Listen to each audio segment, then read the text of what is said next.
Setelah 2 hari ibu mertua dan adik ipar datang berkunjung ke rumahku, tiba-tiba malam hari putriku menangis. Aku kaget saat dia menunjukkan sebuah surat yang terpasang di pintu kamarnya yang bertuliskan, "Kucing-kucingmu sudah kubuang. Kita tidak suka sama kucing. Jangan bikin kita tidak nyaman tinggal di sini." Malam itu aku hanya diam dan melakukan sesuatu.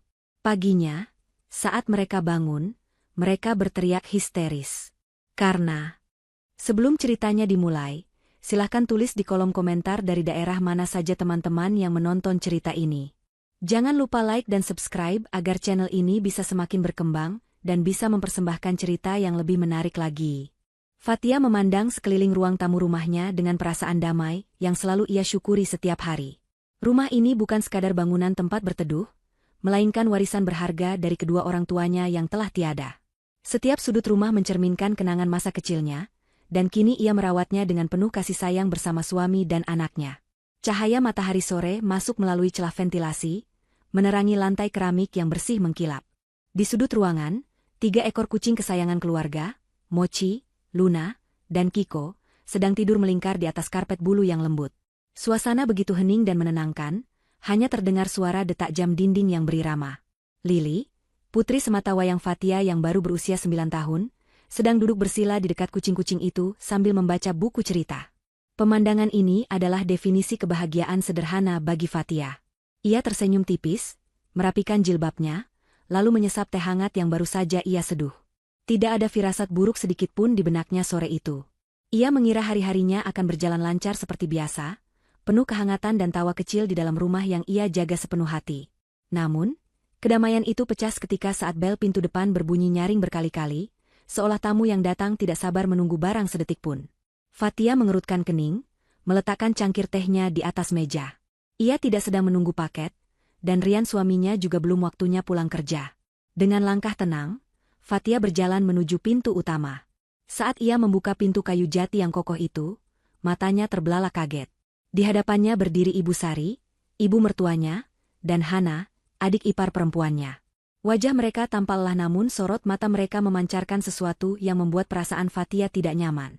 Yang membuat Fatia semakin terkejut adalah barang bawaan mereka. 2 koper besar dan beberapa tas jinjing menumpuk di samping kaki mereka, seolah-olah mereka berencana untuk pindah rumah, bukan sekadar bertamu. Fatia berusaha menutupi keterkejutannya dengan senyum sopan seorang menantu yang baik. Ia menyalami tangan Ibu Sari dan menciumnya dengan takzim, lalu menyapa Hana yang sibuk mengipas-ngipas wajahnya dengan tangan karena kepanasan. Tanpa menunggu dipersilakan masuk lebih jauh, Ibu Sari langsung melangkah masuk ke dalam rumah sambil menyeret koper besarnya.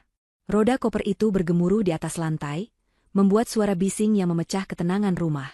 Hana mengikuti di belakangnya dengan wajah masam, matanya menyapu seisi ruangan seolah sedang melakukan inspeksi mendadak. Fatia segera menutup pintu dan bergegas membantu membawakan tas-tas jinjing mereka. Dalam hati, ia bertanya-tanya mengapa mereka datang tanpa memberi kabar terlebih dahulu. Biasanya Rian akan memberitahunya jika keluarganya akan berkunjung, apalagi jika membawa barang sebanyak ini. Namun, Fatia menepis pikiran negatif itu. Sebagai tuan rumah yang baik, ia harus memuliakan tamu, apalagi ini adalah ibu dan adik dari suaminya sendiri. Fatia mempersilakan mereka duduk di sofa ruang tamu yang empuk.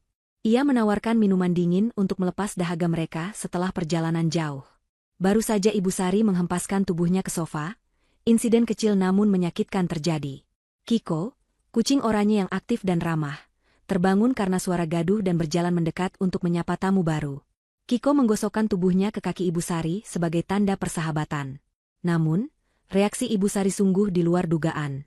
Wanita parubaya itu menjerit kaget lalu dengan gerakan refleks yang kasar, ia mengibaskan kakinya, menendang tubuh kecil Kiko hingga kucing itu terpelanting beberapa jengkal.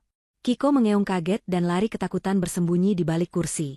Lili yang melihat kejadian itu langsung berdiri, matanya berkaca-kaca melihat kucing kesayangannya diperlakukan kasar. Fatia menahan napas, dadanya bergemuruh menahan amarah, namun ia berusaha tetap tenang.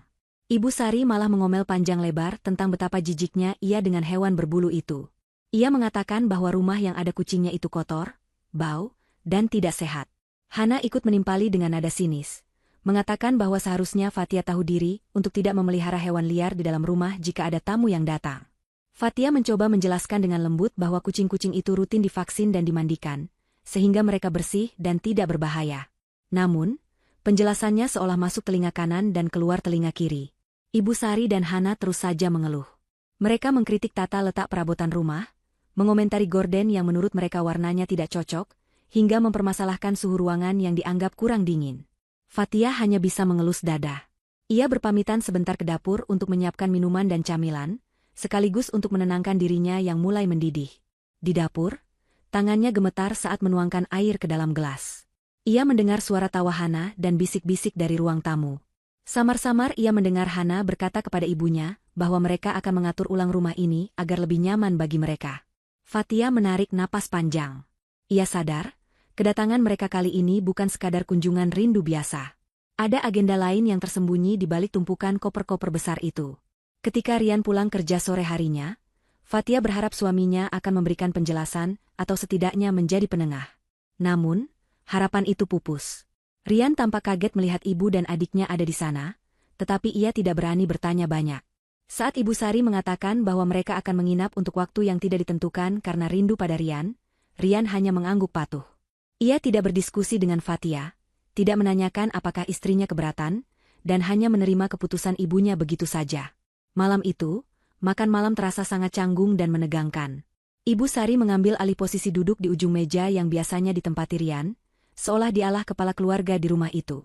Ia terus-menerus menyindir masakan Fatia yang katanya kurang garamlah, terlalu pedaslah, atau teksturnya kurang pas. Hana tidak mau kalah, ia sibuk bermain ponsel sambil sesekali mencemooh makanan yang ada di piringnya. Lili makan dengan diam, kepalanya tertunduk, tidak berani menatap nenek dan tantenya. Kucing-kucing tidak ada yang berani keluar menampakkan diri, mereka bersembunyi di kolong tempat tidur Lili, merasakan aura permusuhan yang kuat di rumah itu.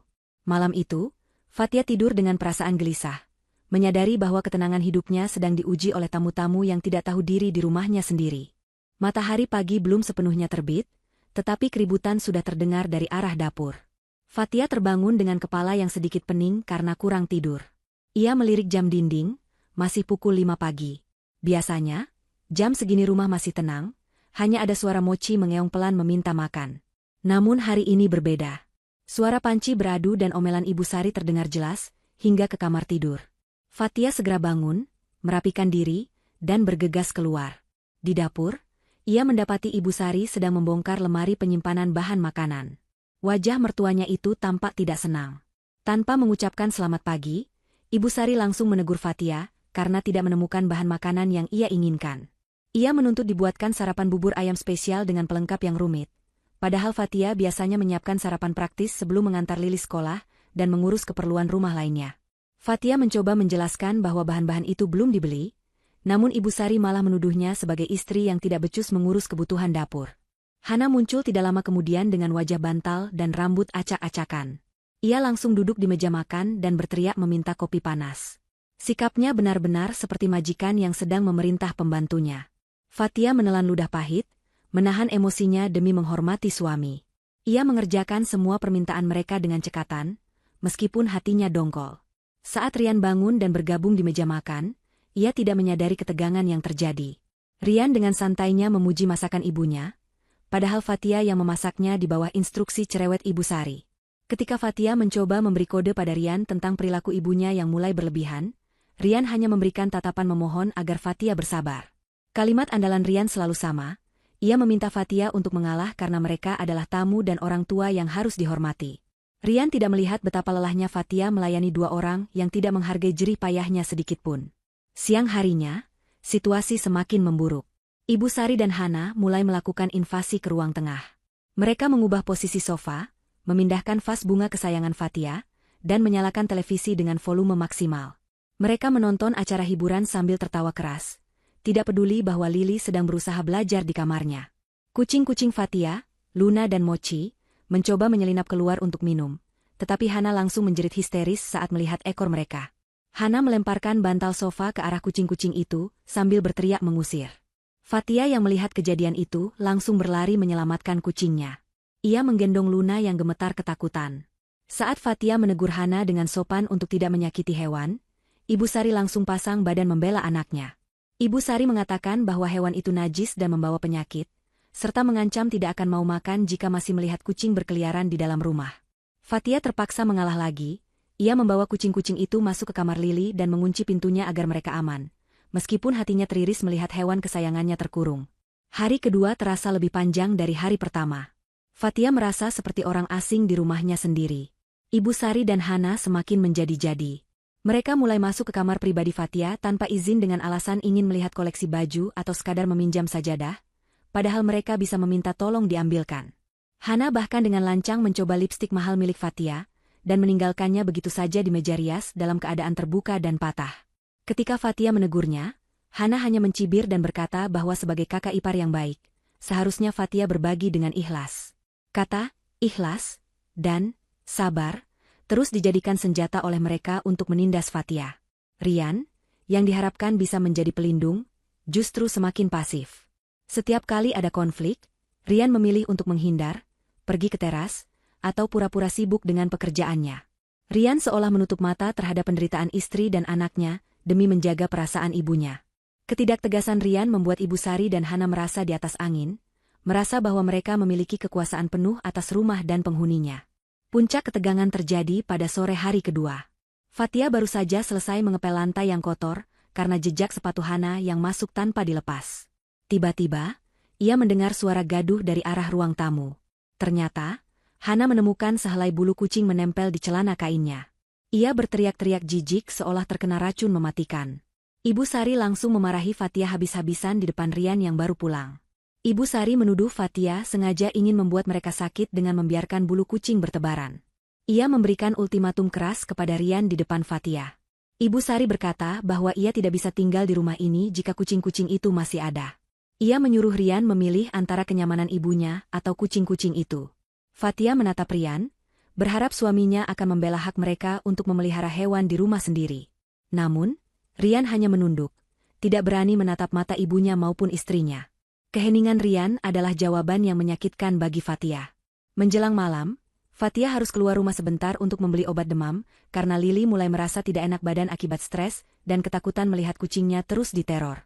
Sebelum pergi, Fatia memastikan pintu kamar Lily terkunci rapat dan kucing-kucing aman di dalamnya. Ia juga berpesan pada Rian untuk menjaga rumah, dan jangan membiarkan siapapun masuk ke kamar Lily. Rian mengangguk, berjanji akan mengawasi situasi. Namun, perasaan Fatia sangat tidak enak saat melangkahkan kaki keluar pagar. Langit mendung seolah mendukung suasana hatinya yang kelabu. Ia merasa ada rencana jahat yang sedang disusun oleh ibu mertua dan adik iparnya saat ia tidak ada. Namun, ia tidak punya pilihan selain percaya pada suaminya.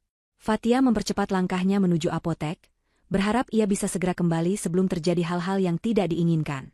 Ia tidak tahu bahwa saat ia pergi, pertahanan terakhir di rumah itu, yaitu Rian, akan dengan mudah diruntuhkan oleh dominasi ibunya, membiarkan malapetaka besar menimpa apa yang paling disayangi oleh Lily dan Fatia.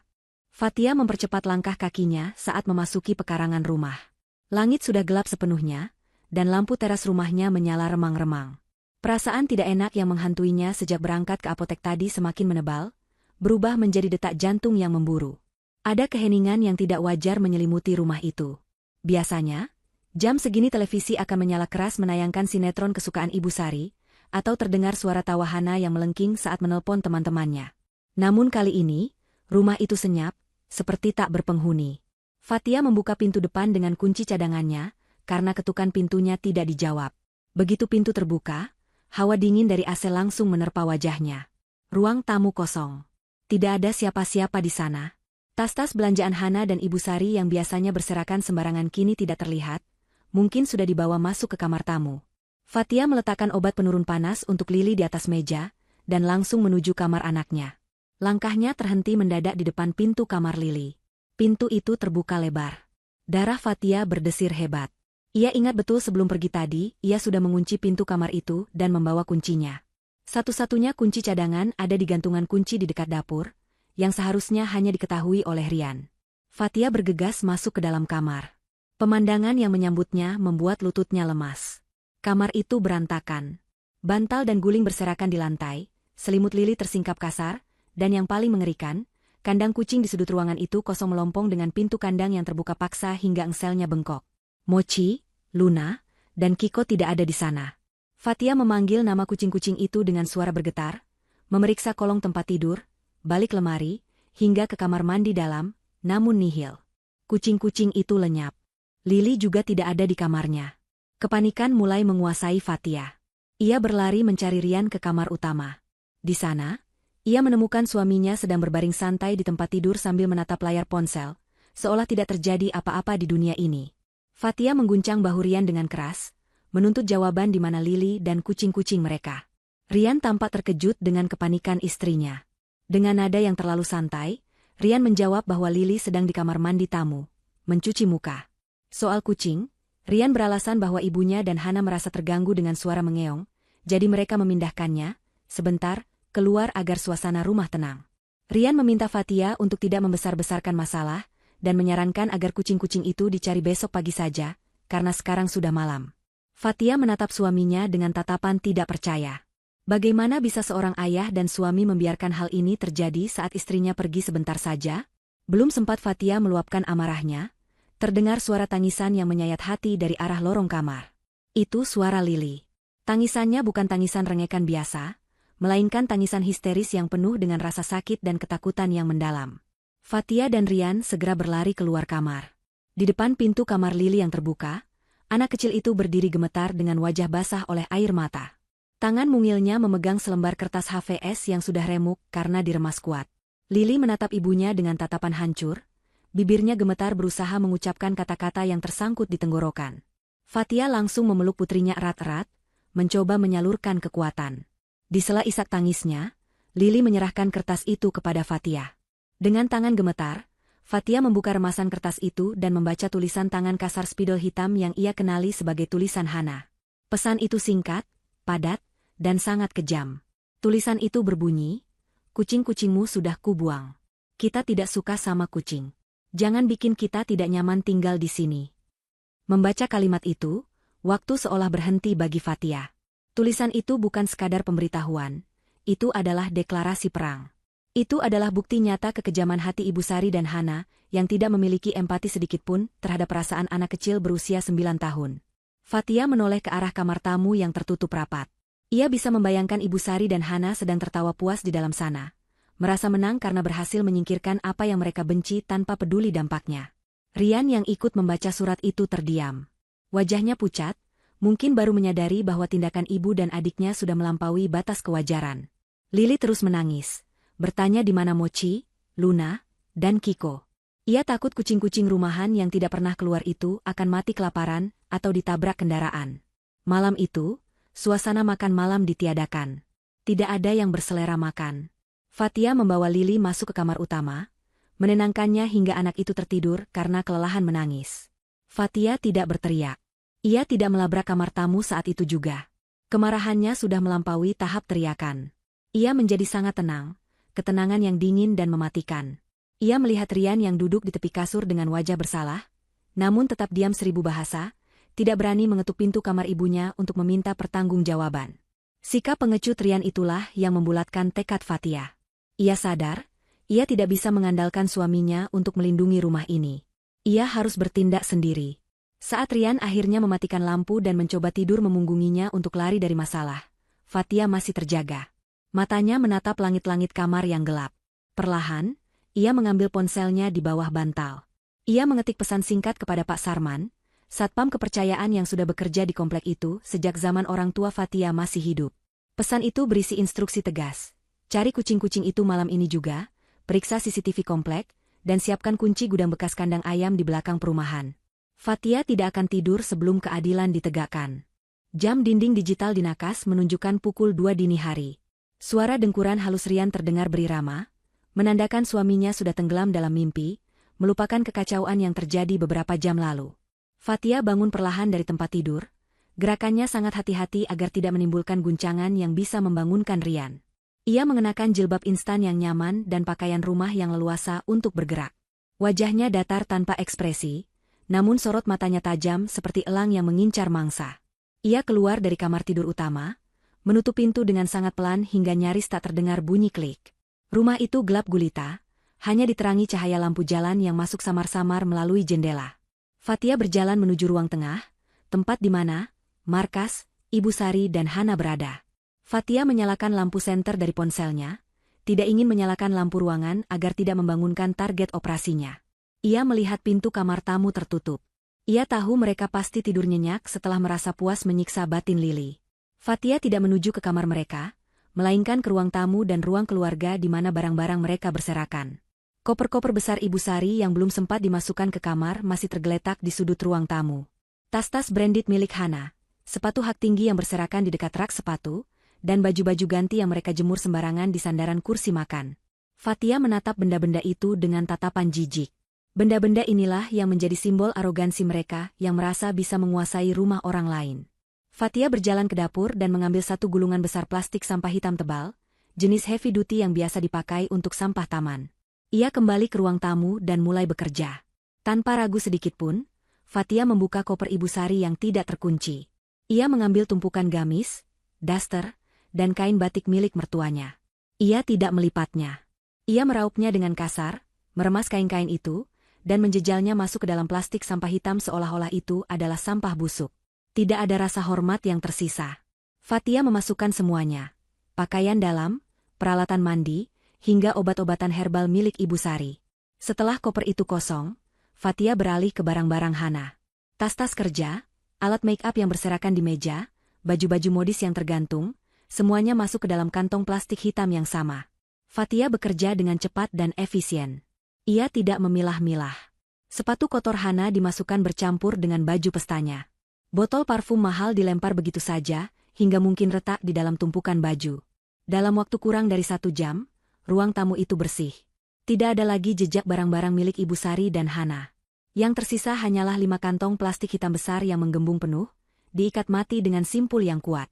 Fatia menyeret kantong-kantong itu satu persatu ke pintu belakang.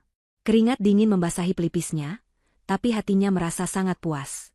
Di pintu belakang, Pak Sarman sudah menunggu dengan wajah cemas namun sigap.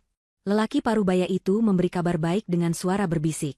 Ia dan tim keamanan komplek berhasil menemukan Mochi, Luna, dan Kiko di dekat pos satpam depan, bersembunyi di balik semak-semak dalam keadaan ketakutan dan kotor, tapi untungnya tidak terluka parah. Kucing-kucing itu sudah diamankan di pos satpam dan diberi makan. Mendengar itu, beban berat di dada Fatia terangkat. Ia mengucapkan terima kasih yang tulus pada Pak Sarman dan meminta bantuan terakhir untuk malam itu. Mengangkut kantong-kantong plastik hitam berisi barang-barang mertua dan iparnya ini ke gudang bekas kandang ayam milik tetangga yang sudah disewa Fatia lewat pesan singkat tadi. Setelah Pak Sarman pergi membawa sampah-sampah itu, Fatia kembali masuk ke dalam rumah. Pekerjaannya belum selesai. Ia harus menyiapkan panggung sandiwara untuk esok pagi. Fatia kembali ke dapur dan mengambil 5 kantong plastik hitam baru. Kali ini, ia mengisinya dengan sampah sungguhan. Ia mengambil sampah dapur basah dari tong sampah belakang, sisa kulit buah, kemasan makanan, dan popok bekas yang sudah dibungkus rapi namun tetap bervolume. Ia mengisi kantong-kantong itu hingga terlihat menggembung, ukurannya persis sama dengan kantong yang berisi baju-baju tadi. Fatia menyusun ke 5 kantong sampah asli itu di tengah-tengah ruang tamu, tepat di tempat koper-koper mereka tadi berada. Pemandangannya sungguh kontras dan ironis. Di rumah mewah yang bersih itu, kini terdapat tumpukan sampah di tengah ruangan.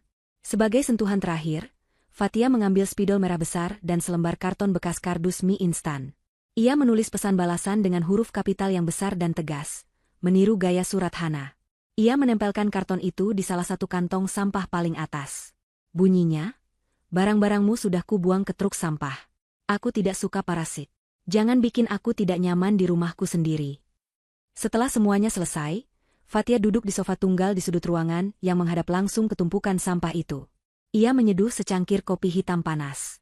Jam menunjukkan pukul 4 pagi. Langit di luar mulai berubah warna dari hitam menjadi biru tua. Fatia tidak berniat tidur lagi. Ia akan duduk di sana, menyesap kopinya, dan menunggu matahari terbit untuk menyaksikan pertunjukan drama terbaik yang akan dimainkan oleh Ibu Sari dan Hana saat mereka membuka mata nanti. Fatia tersenyum tipis, senyum yang mengandung kepuasan luar biasa. Sinar matahari pagi mulai menerobos masuk melalui celah gorden ruang tamu yang sengaja dibuka sedikit oleh Fatia. Cahaya itu jatuh tepat di atas tumpukan 5 kantong plastik hitam besar yang menggunung di tengah ruangan, menciptakan siluet yang aneh dan tidak wajar di dalam rumah yang biasanya tertata rapi itu. Fatia masih duduk di sofa sudut dengan posisi kaki menyilang santai, kedua tangannya memegang cangkir kopi yang uap panasnya sudah mulai menipis. Ia telah duduk di sana selama hampir 2 jam, tidak bergerak, hanya matanya yang terus waspada menatap lorong menuju kamar tamu. Suasana pagi itu begitu hening, kontras dengan gemuruh kepuasan yang meledak-ledak di dalam dada Fatia. Ia menikmati setiap detik kesunyian ini sebagai momen ketenangan sebelum badai yang sesungguhnya pecah. Jam dinding menunjukkan pukul 7 pagi lewat sedikit. Biasanya, pada jam segini Ibu Sari akan bangun dan langsung berteriak memanggil namanya untuk meminta air hangat atau handuk baru, seolah-olah Fatia adalah pelayan pribadi yang harus siaga 24 jam. Detik yang dinanti akhirnya tiba. Terdengar suara pintu kamar tamu terbuka dengan kasar. Langkah kaki serampangan terdengar mendekat. Hana muncul lebih dulu sambil menguap lebar tanpa menutup mulut, rambutnya acak-acakan seperti singa, dan wajahnya masih berminyak sisa tidur semalam. Di belakangnya, Ibu Sari berjalan gontai sambil memijat lehernya yang kaku. Mereka berjalan menuju ruang tengah tanpa melihat sekeliling, mungkin tujuannya adalah dapur untuk mencari sarapan. Namun, langkah mereka terhenti mendadak ketika mata mereka menangkap pemandangan ganjil di ruang tamu. Mereka berdua terdiam mematung. Mata mereka melotot melihat tumpukan kantong sampah hitam yang menjulang di tempat koper, dan barang-barang mereka seharusnya berada. Hana mengucek matanya berkali-kali, memastikan ia tidak sedang bermimpi buruk. Perlahan, kesadaran mulai masuk otak mereka saat mereka melihat kertas karton dengan tulisan spidol merah yang tertempel jelas di salah satu kantong plastik itu. Hana maju selangkah, menyipitkan mata untuk membaca tulisan itu. Mulutnya mengejak pelan, namun suaranya semakin lama semakin tinggi, hingga berubah menjadi jeritan histeris yang memekakkan telinga. Ia membaca kalimat bahwa barang-barangnya sudah dibuang ke truk sampah, karena dianggap parasit. Jeritan Hana begitu keras, hingga membuat burung-burung gereja di luar jendela terbang kaget. Ibu Sari yang mendengar teriakan anaknya langsung panik. Ia ikut membaca tulisan itu dan wajahnya seketika berubah pucat pasi, lalu merah padam karena amarah yang memuncak. Ibu Sari berteriak memanggil nama Rian dan Fatia dengan suara melengking, menuduh mereka gila dan tidak punya otak. Fatia, yang sejak tadi duduk diam di sofa sudut, akhirnya meletakkan cangkir kopinya ke meja dengan suara, "Tak," yang cukup keras, menarik perhatian kedua wanita yang sedang kalap itu. Fatia menatap mereka dengan wajah datar, tanpa senyum, tanpa rasa bersalah, seolah ia sedang menonton adegan sinetron yang membosankan.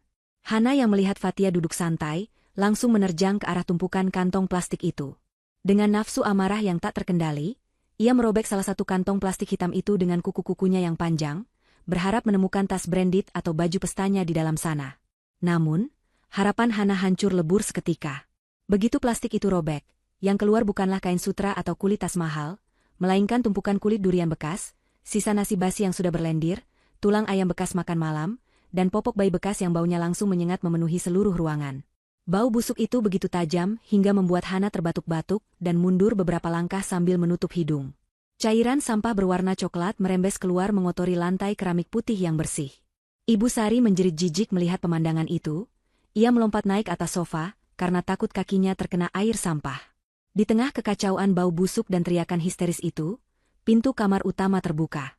Rian keluar dengan wajah bantal, matanya menyipit bingung melihat kekacauan di ruang tamunya.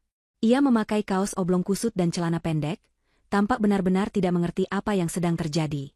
Rian bertanya dengan suara parau mengapa pagi-pagi sudah ada keributan, dan dari mana asalnya bau busuk yang menyengat ini.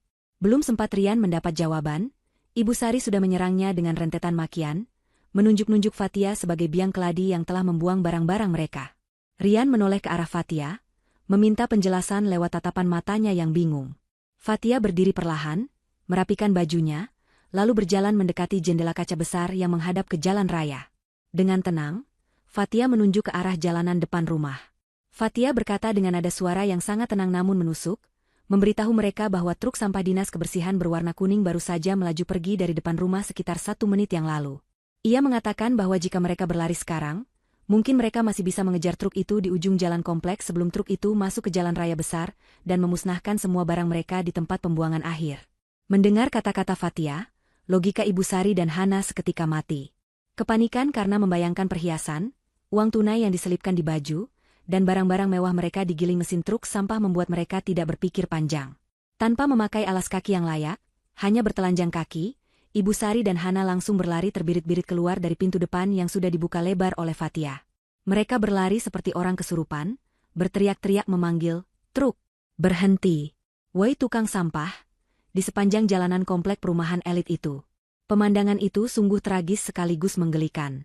Ibu Sari dengan daster batiknya yang kedodoran dan Hana dengan baju tidur tank top serta rambut singa, berlari kencang tanpa mempedulikan batu kerikil yang menusuk telapak kaki mereka. Tetangga-tetangga yang sedang menyiram tanaman, lari pagi, atau memanaskan mobil langsung menoleh. Beberapa satpam komplek yang sedang patroli sepeda berhenti dan melongo melihat dua tamu rumah Fatia, yang biasanya sombong itu kini berlari mengejar bayangan truk sampah yang sebenarnya sudah jauh. Fatia berdiri di ambang pintu, bersandar santai sambil melipat kedua tangan di dada. Rian berdiri di sampingnya, masih bengong dengan mulut terbuka, menyaksikan ibu dan adiknya menjadi tontonan gratis warga satu komplek. Fatia menoleh ke arah Rian dan berbisik dingin, mengatakan bahwa inilah akibatnya jika seseorang mengusik ketenangan di rumah ini. Pagi itu menjadi pagi yang tak akan pernah dilupakan oleh warga komplek, dan tentu saja, menjadi awal dari kejatuhan harga diri Ibu Sari dan Hana. Setengah jam telah berlalu sejak insiden pengejaran truk sampah itu. Suasana di ruang tamu kini terasa berat dan mencekam, bercampur dengan sisa bau sampah yang belum sepenuhnya hilang meskipun Fatia sudah menyuruh Pak Sarman membersihkannya. Ibu Sari dan Hana telah kembali. Mereka duduk terengah-engah di lantai teras depan, karena Fatia melarang mereka masuk ke dalam rumah dalam keadaan kotor. Penampilan mereka sungguh menyedihkan. Kaki mereka hitam penuh debu dan luka goresan kecil, wajah mereka merah padam karena marah dan malu, serta keringat bercucuran membasahi baju tidur mereka. Mereka gagal mengejar truk sampah itu. Mereka kembali dengan tangan hampa dan hati yang panas membara. Tatapan mata Ibu Sari kepada Fatia penuh dengan kebencian yang murni, seolah ingin menelan menantunya hidup-hidup. Rian, yang sedari tadi hanya diam seperti patung, akhirnya mencoba mengambil peran sebagai penengah. Ia membawakan 2 gelas air putih untuk ibu dan adiknya di teras. Namun, gelas air itu ditepis kasar oleh Hana, hingga pecah berantakan di lantai. Hana berdiri, menunjuk wajah Rian dan berteriak menuntut agar kakaknya itu segera menceraikan Fatia saat ini juga. Hana memprovokasi Rian dengan mengatakan bahwa istri seperti Fatia adalah wanita durhaka, gila, dan kriminal yang telah membuang harta benda mereka senilai jutaan rupiah. Ibu Sari ikut menimpali dengan suara serak, ia menangis meraung-raung, memainkan peran sebagai korban yang teraniaya. Ia mengatakan bahwa ia telah melahirkan dan membesarkan Rian susah payah, tapi balasannya Rian membiarkan istrinya menghina ibunya sedemikian rupa. Ibu Sari mengancam akan mengutuk Rian menjadi anak durhaka jika Rian tidak mengusir Fatia dari rumah ini sekarang juga. Rian tampak terguncang. Kebiasaan lamanya untuk patuh pada ibunya mulai muncul. Ia menoleh ke arah Fatia dengan tatapan memohon, lalu mulai membuka mulut untuk menegur istrinya. Rian berkata pelan, meminta Fatia untuk minta maaf dan bertanggung jawab mengganti semua barang yang hilang. Rian berkata bahwa tindakan Fatia sudah keterlaluan dan tidak sopan. Mendengar itu, Fatia tertawa. Bukan tawa bahagia, melainkan tawa miris yang kering. Ia menatap suaminya dengan tatapan yang membuat nyali Rian ciut. Fatia tidak mundur selangkah pun. Ia justru melangkah maju mendekati pintu teras, berdiri tegak menjulang di hadapan suami dan mertuanya yang sedang duduk di lantai. Fatia masuk sebentar ke dalam kamar dan keluar membawa sebuah map berwarna hijau tebal. Ia melemparkan map itu ke atas meja teras dengan bunyi debum yang berat. Fatia menyuruh Rian membuka map itu dan membacanya keras-keras di depan ibu dan adiknya. Rian dengan tangan gemetar membuka map tersebut. Di dalamnya terdapat sertifikat hak milik, SHM, rumah tersebut, BPKB mobil keluarga, dan surat-surat aset berharga lainnya. Semua dokumen itu tertulis jelas atas nama satu orang, Fatia. Tidak ada nama Rian di sana. Fatia dengan suara lantang dan tegas menjelaskan fakta yang selama ini seolah dilupakan oleh keluarga Rian. Ia mengingatkan bahwa rumah mewah ini adalah warisan dari orang tua Fatia. Mobil yang mereka pakai adalah hasil jerih payah Fatia bekerja sebelum menikah. Rian datang ke rumah ini hanya membawa koper pakaian. Selama ini Fatia diam karena ia menghormati Rian sebagai suami. Ia membiarkan Rian merasa menjadi kepala keluarga. Ia membiarkan Rian mengirim uang gajinya untuk ibunya sementara Fatia yang menanggung semua biaya operasional rumah tangga, listrik, air, dan sekolah Lili. Fatia menatap mata Ibu Sari lekat-lekat. Ia berkata bahwa selama ini ia tahu Ibu Sari sering merendahkannya di depan saudara-saudara lain, menyebut Fatia menantu yang beruntung bisa dinikahi Rian. Padahal kenyataannya terbalik. Rianlah yang beruntung bisa hidup nyaman di rumah ini, tanpa perlu memikirkan biaya sewa atau cicilan KPR. Fatia mengungkapkan bahwa ia tahu alasan sebenarnya Ibu Sari dan Hana datang menginap. Bukan karena rindu, melainkan karena rumah mereka di kampung baru saja disita oleh bank, karena hutang gaya hidup Hana yang menumpuk, dan mereka berencana untuk menumpang hidup selamanya di sini, perlahan-lahan menggeser posisi Fatia. Wajah Ibu Sari dan Hana pucat pasi mendengar rahasia mereka dibongkar habis-habisan. Mereka tidak menyangka Fatia tahu sedetail itu. Fatia kemudian memberikan ultimatum yang tidak bisa ditawar. Ia melihat jam tangannya. Ia berkata bahwa mereka memiliki waktu tepat 1 jam untuk pergi dari rumah ini. Jika dalam 1 jam mereka masih ada di sini, Fatia tidak akan segan-segan menelpon polisi.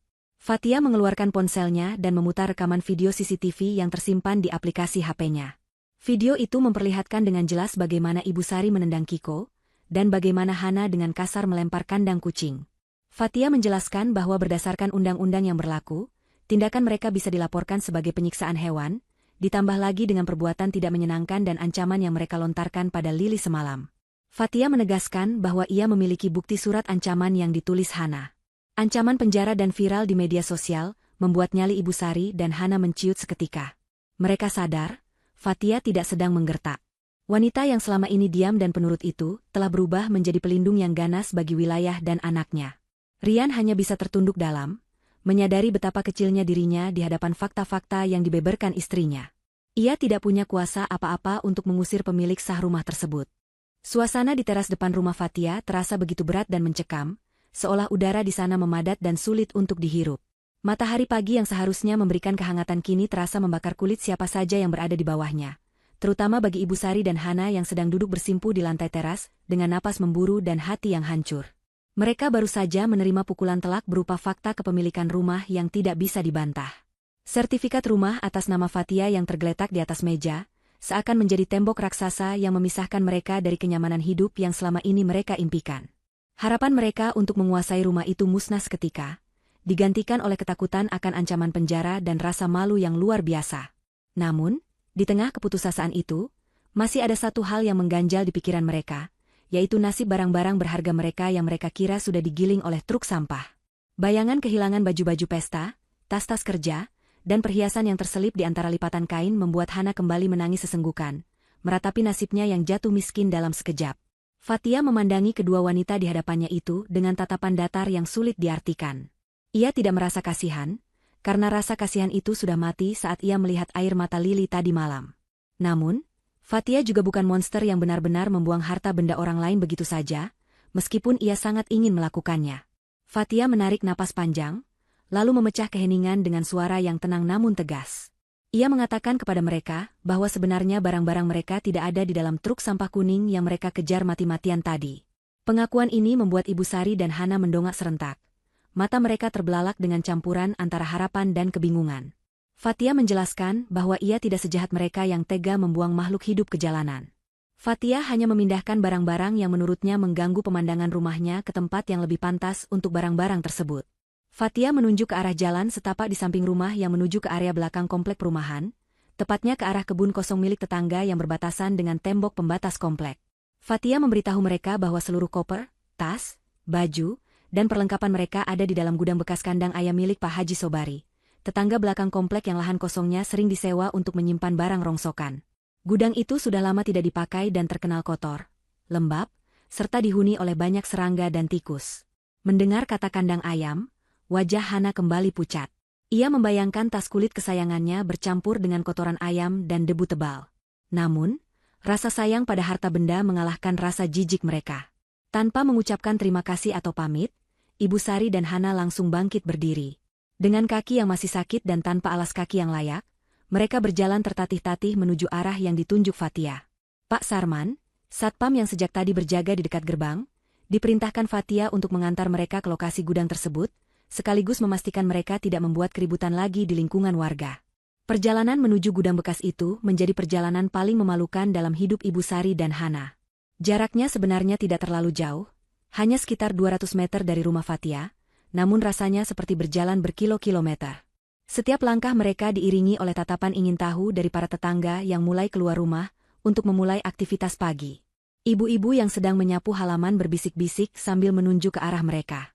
Beberapa orang bahkan secara terang-terangan merekam kejadian itu dengan ponsel mereka. Ibu Sari menundukkan kepalanya dalam-dalam, berusaha menyembunyikan wajahnya yang merah pada menahan malu, sementara Hana berjalan sambil menutupi wajahnya dengan rambutnya yang berantakan. Mereka yang biasanya berjalan dengan dagu terangkat tinggi dan penuh kesombongan saat melewati jalan ini, kini berjalan seperti pencuri yang tertangkap basah, lusuh, kotor, dan hina.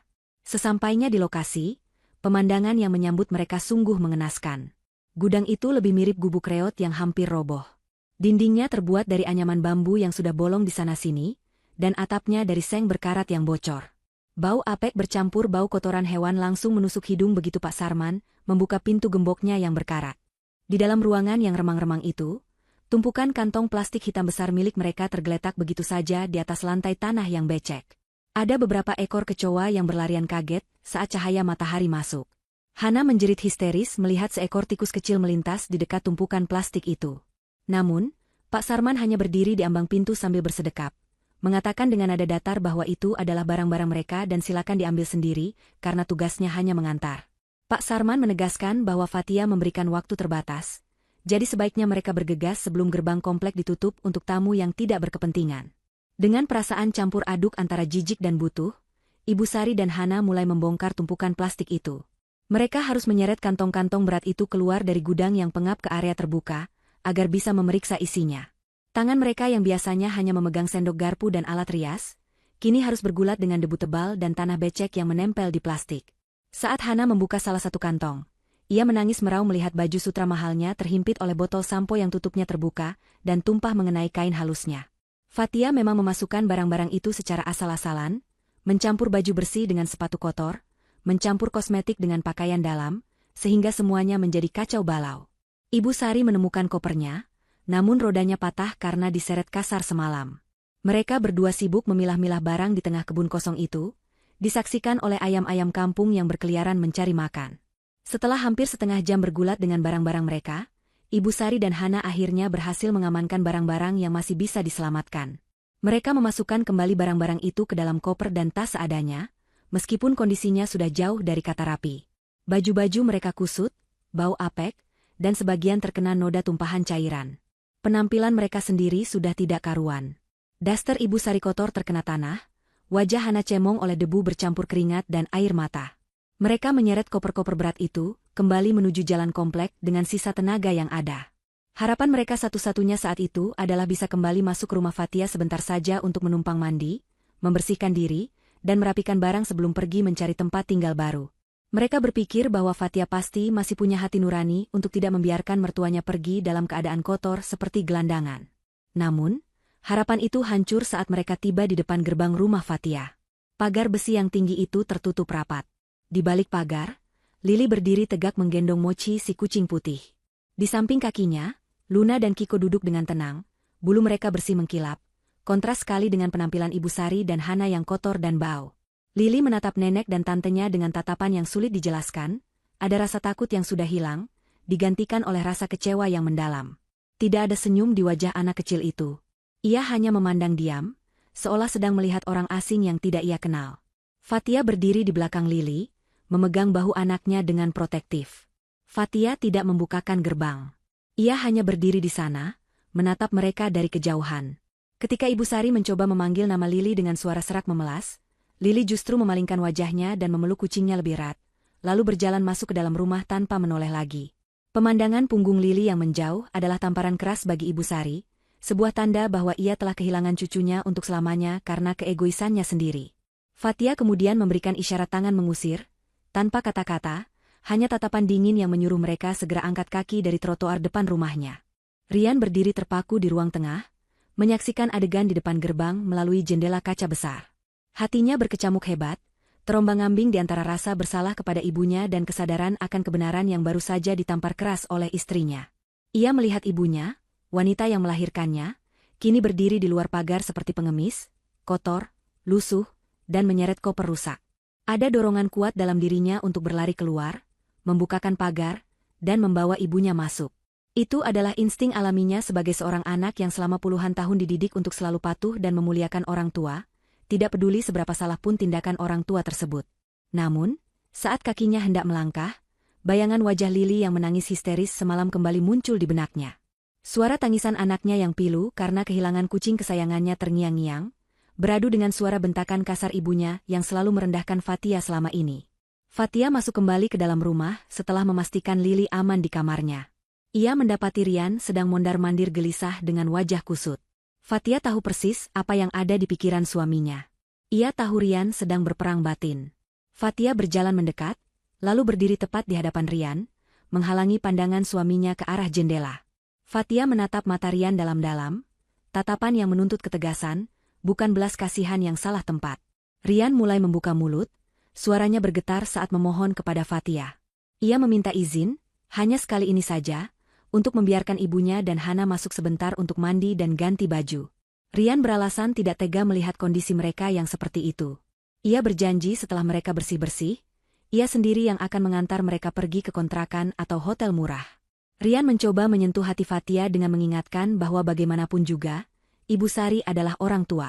Fatia mendengarkan permohonan itu tanpa berkedip. Setelah Rian selesai bicara, Fatia tidak langsung menjawab. Ia justru menarik tangan Rian, membawanya berjalan menuju kamar Lili. Rian bingung namun mengikuti langkah istrinya. Fatia membuka pintu kamar Lili pelan-pelan. Di dalam sana, Rian melihat pemandangan yang menyayat hati. Lili sedang duduk di lantai, dikelilingi oleh 3 kucingnya. Anak itu sedang berbicara sendiri pada kucing-kucingnya, meminta maaf berulang kali sambil mengelus kepala Mochi. Lili berkata lirih bahwa ia berjanji tidak akan membiarkan orang jahat menyakiti mereka lagi. Kata, orang jahat, yang keluar dari mulut anaknya sendiri untuk menyebut neneknya, menghunjam jantung Rian dengan sangat keras. Fatia menutup pintu kembali dengan perlahan, lalu berbalik menghadap Rian di lorong depan kamar.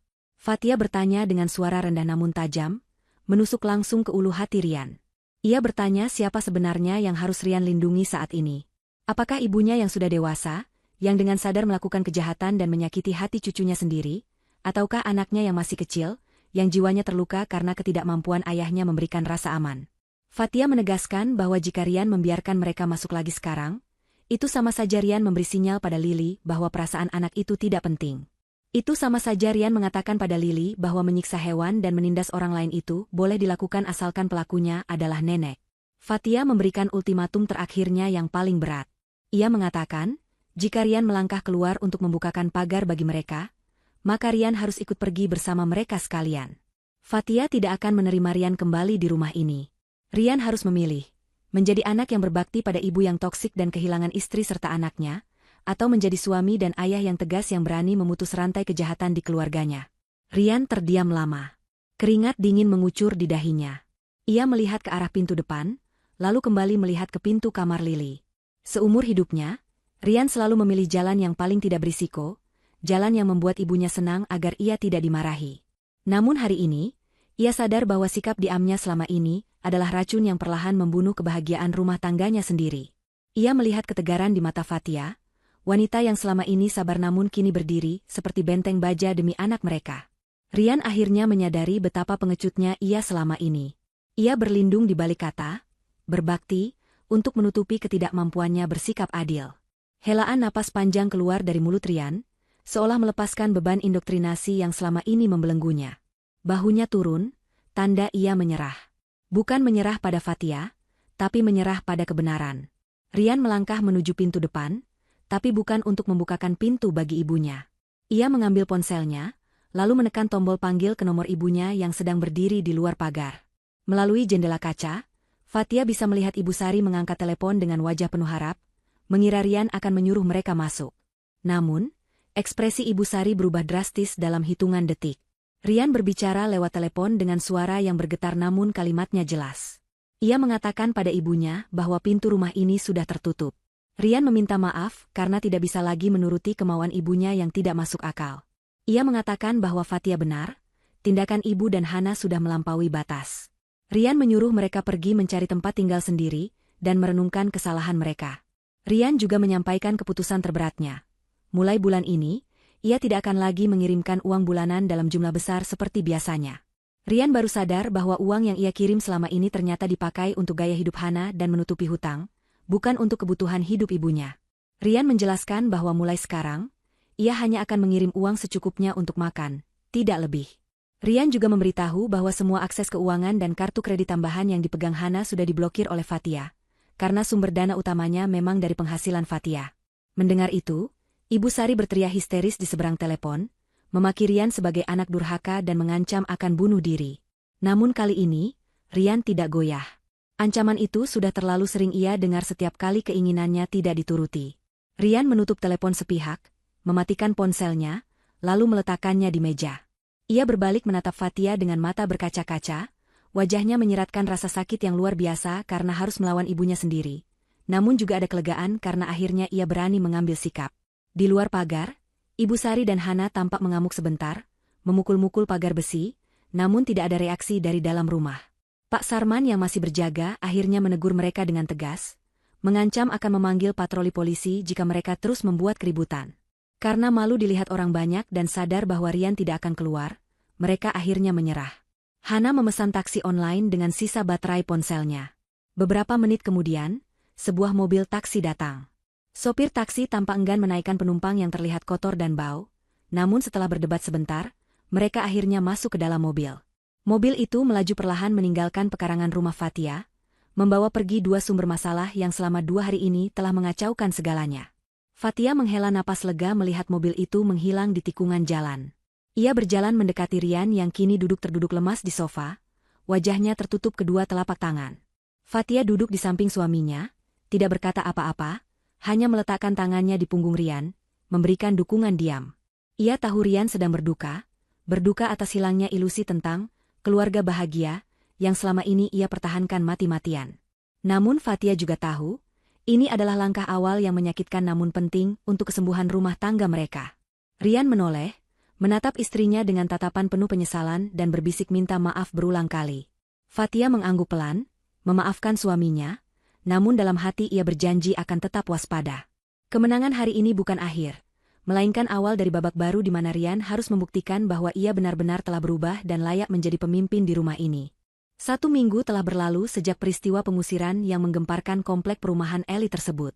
Di sudut kota yang jauh dari kemewahan rumah Fatia, tepatnya di sebuah gang sempit yang padat penduduk, Ibu Sari dan Hana kini harus menghadapi kenyataan hidup yang berbanding terbalik dengan angan-angan mereka.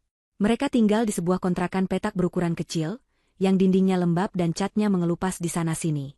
Tidak ada pendingin ruangan yang sejuk, hanya ada kipas angin tua yang berputar lambat dengan suara berderit menyakitkan telinga.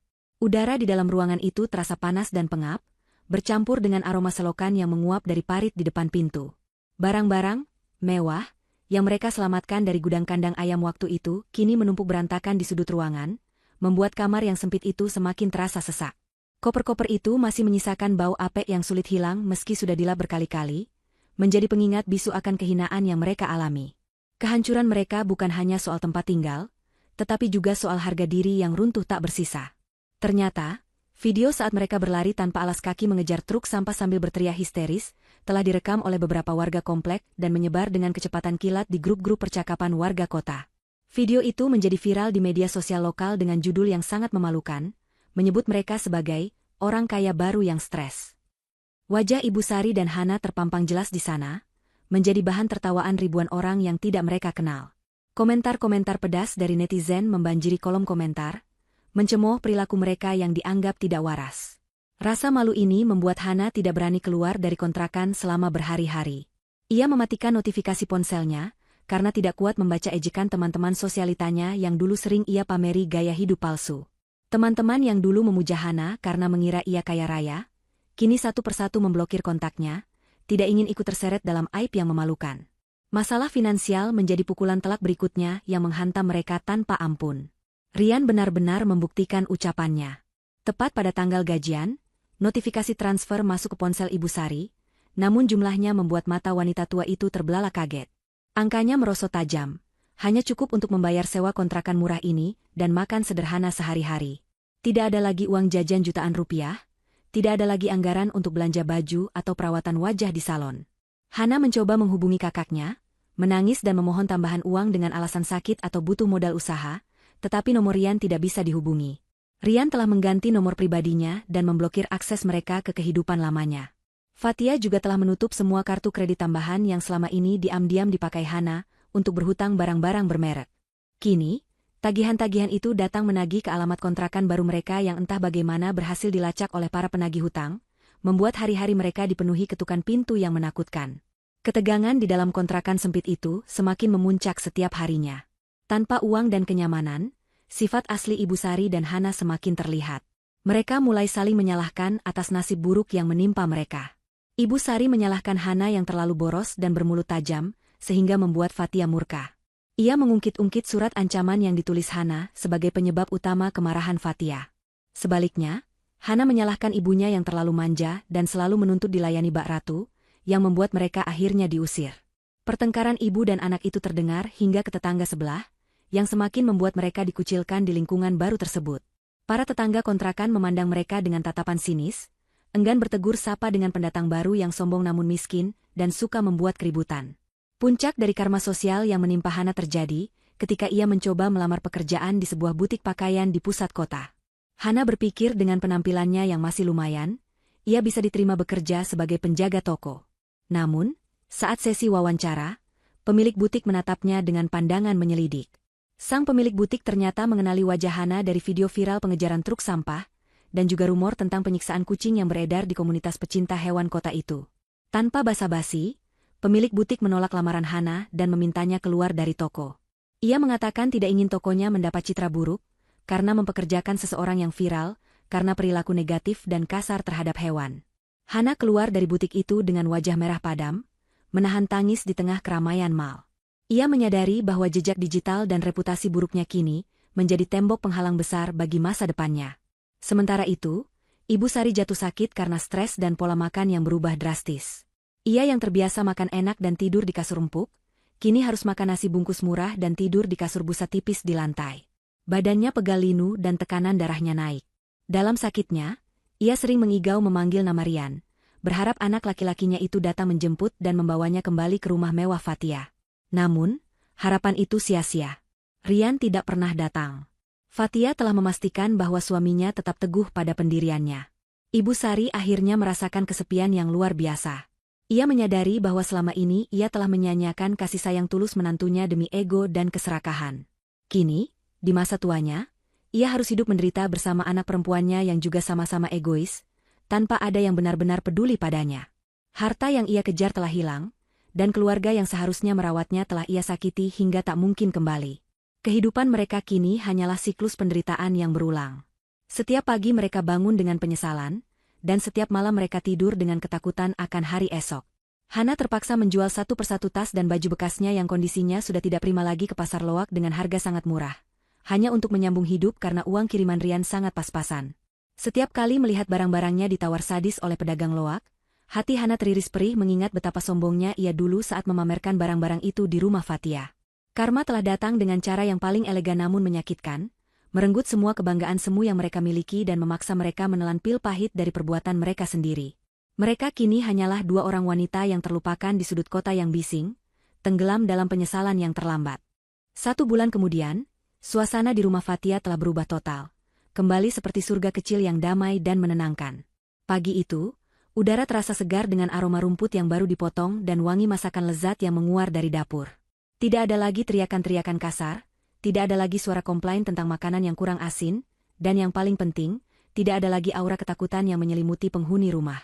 Sinar matahari masuk leluasa melalui jendela-jendela besar yang kini dibuka lebar, menyinari lantai bersih tempat Mochi, Luna, dan Kiko sedang bermain kejar-kejaran dengan gembira. Kucing-kucing itu sudah sepenuhnya pulih dari trauma mereka.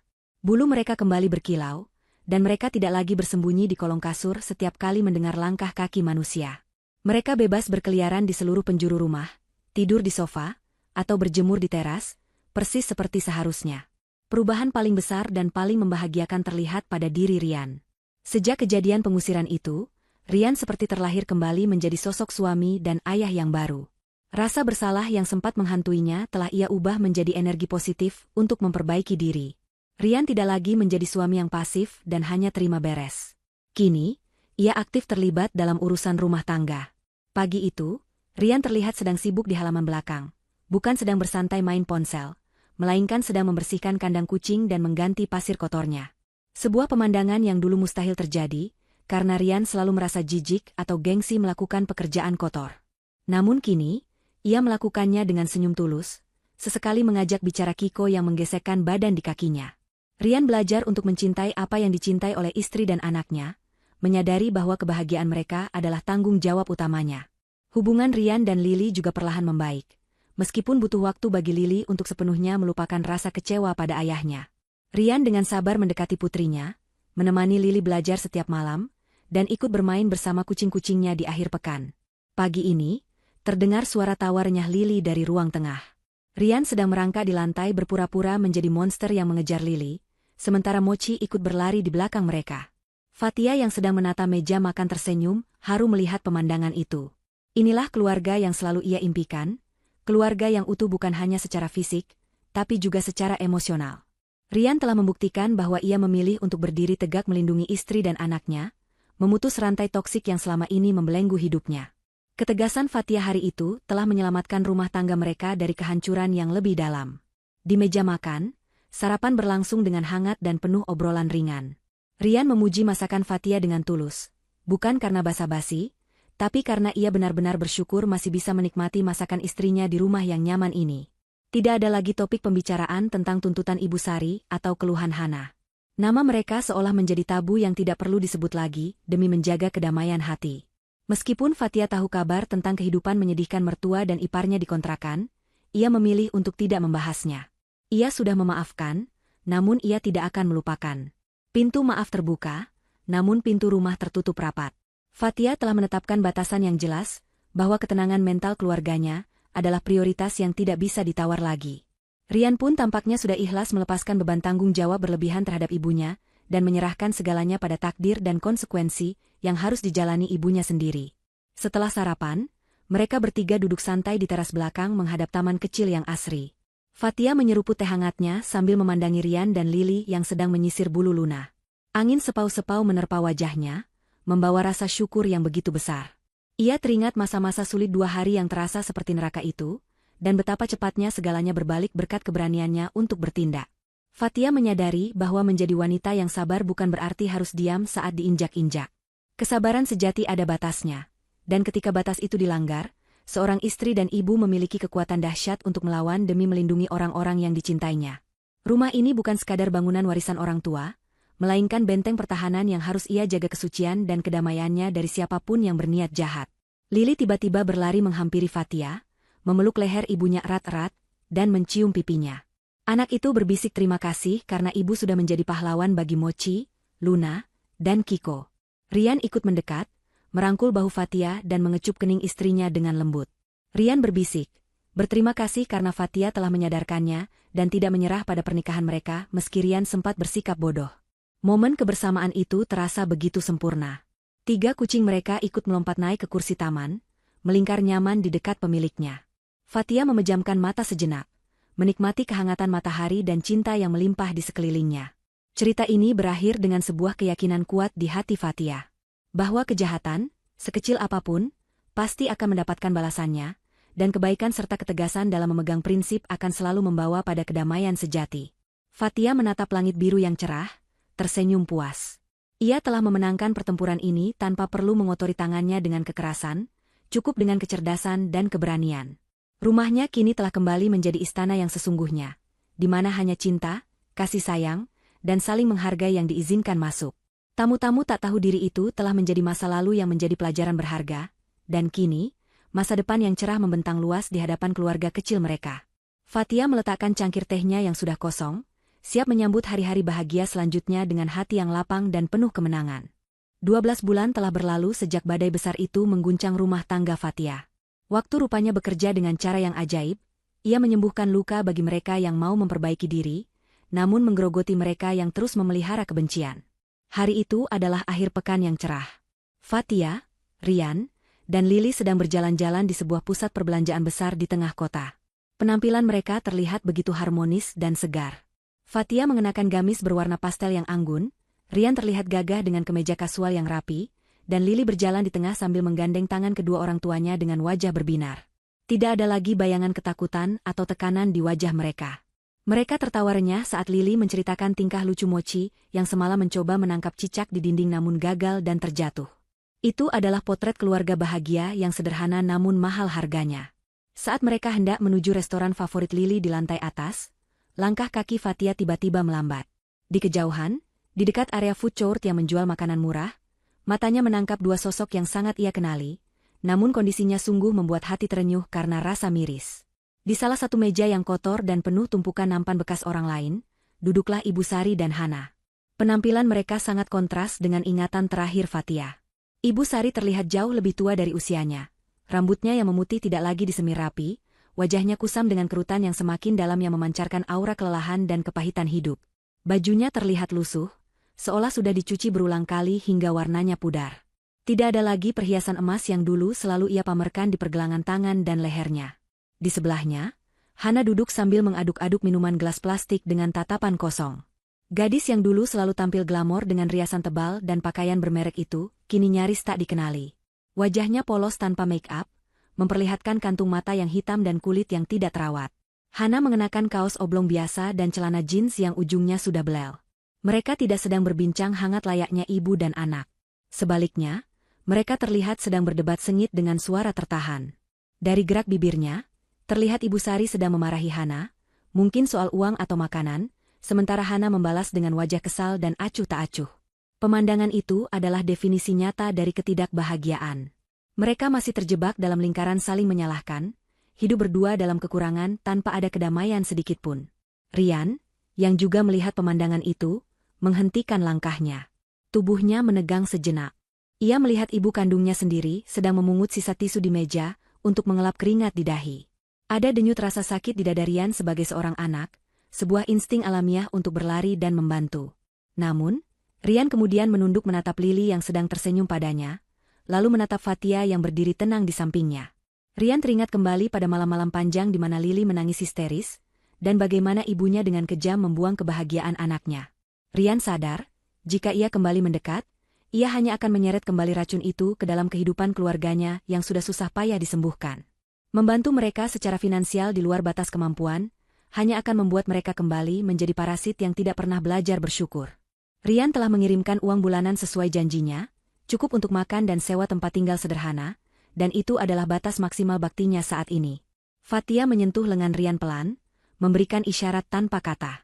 Apakah Rian ingin menyapa mereka? Rian menarik napas panjang, lalu menggeleng tegas. Ia mengeratkan genggaman tangannya pada tangan Fatia dan Lili. Rian memutar badannya, memunggungi pemandangan menyedihkan di food court itu. Rian berbisik kepada Fatia, bahwa mereka harus segera pergi ke restoran tujuan awal, karena Lili sudah lapar.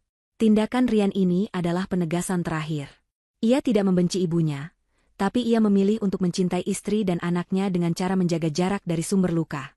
Mereka bertiga pun berjalan menjauh, meninggalkan Ibu Sari dan Hana yang masih sibuk berdebat soal uang receh. Sama sekali tidak menyadari bahwa kesempatan hidup bahagia yang dulu mereka miliki baru saja berjalan melewati mereka dan menghilang di balik kerumunan orang. Malam harinya, sesampainya di rumah, suasana terasa lebih hangat dari biasanya.